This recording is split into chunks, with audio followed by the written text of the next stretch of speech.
Good morning, everyone. I'm Kayan Clark, student at Northern Caribbean University. I'm now doing a course with Dr. Rhonda Harrison, British Survey of British Literature, in which I have to complete this assignment, a discussion on the play Dr. Faust by Christopher Marlowe. Dr. Faust by Christopher Marlowe was first performed in the 16th century during the early modern period, which demonstrates the struggle between good and evil. Faust was greedy for power and was determined to do anything to obtain it. Dr. Faust expressed his desire for more than just the traditional types of knowledge which he already had. Thus, he bids farewell to his achievements in logics, medicine, and divinity. Dr. Faust aspired to be more than just human, and therefore he turned to magic. And this was seen in Marlowe's scene 1. Faust was greedy for power and was determined to do anything to obtain it. Christopher Marlowe illustrates how we can lure by our evil desires into a world of darkness and consequence. Thus, Dr. Faust represents those that choose to stoop to a lower level in order to get what they want.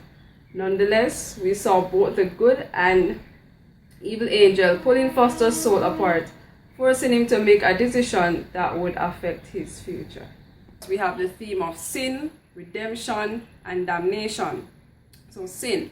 Firstly, in a Christian worldview, there is the idea of sin, which Christianity defines as acts contrary to the will of God. In making a pact with Lucifer, Faust commits what is in a sense the ultimate sin. Not only does he disobey God, but he consciously and even eagerly renounces obedience to him, choosing instead to swear allegiance to the evil. However, and still in a Christian world, even the worst of sin can be forgiven through the redemptive power of Jesus Christ. Nonetheless, because of Faust's unjust presumption and consistent confirmation of his vow to the devil, which was seen in scene 12, the good angel withdrew his presence and no longer tried to convince him to repent, but made it clear that he could no longer help him. Thus we see Faust accepting his eternal doomed. Scene 12. Ah, my sweet chamber fellow, had I lived with thee, then I had lived still, but now I die eternally. Scene 13. Alright, so to better understand the play, let us look at the literary background, the period during which the play was performed. Alright, so Christopher Marlowe and his work, Dr. Faust, is best considered in the early modern period, as mentioned before, the 16th century, the time of the Renaissance and the Elizabethan period. Dr. Faust is very significant during that period because of the obvious evolution of writing from the late Middle Ages. In contrast to the summoning of every man, Dr. Faust explored much deeper into sin and the separation from God and religion that piece of literature before did not dare to do. So we have seen it as introduced writing into a new realm to consider. Christopher Marlowe's Dr. Faustus depicts a clash between the values of the medieval world and the emerging humanism of the Renaissance. During the Middle Ages in Europe, God is the center of intellectual life, and in art and literature, the emphasis revolves around the lives of the saints and the mighty instead of ordinary people. On the other hand, the Renaissance brings about a new sense of individualism and the pursuit of more secular knowledge. This clash between the old medieval piousness and the humanistic Renaissance is the core of Faustus' character.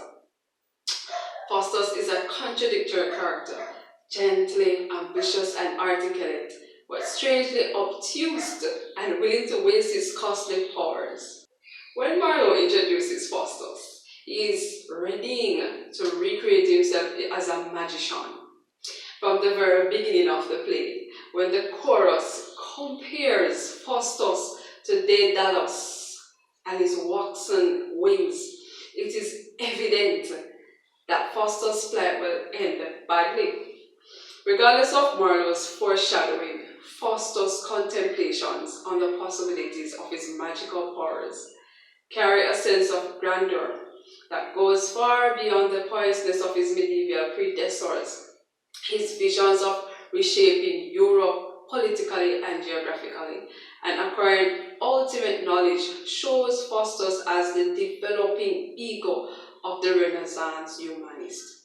The magician is arrogant and self-aggrandizing, but his ambitions are so amazing that their impressive nature work to create feeling of sympathy for the misguided Faustus and his impossible dreams.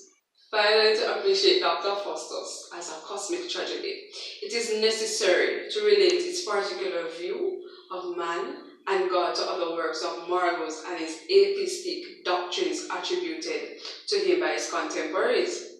It is also necessary to examine scholarly assumptions about Marlowe, whose mind was perhaps more medieval than modern, and whose view of experience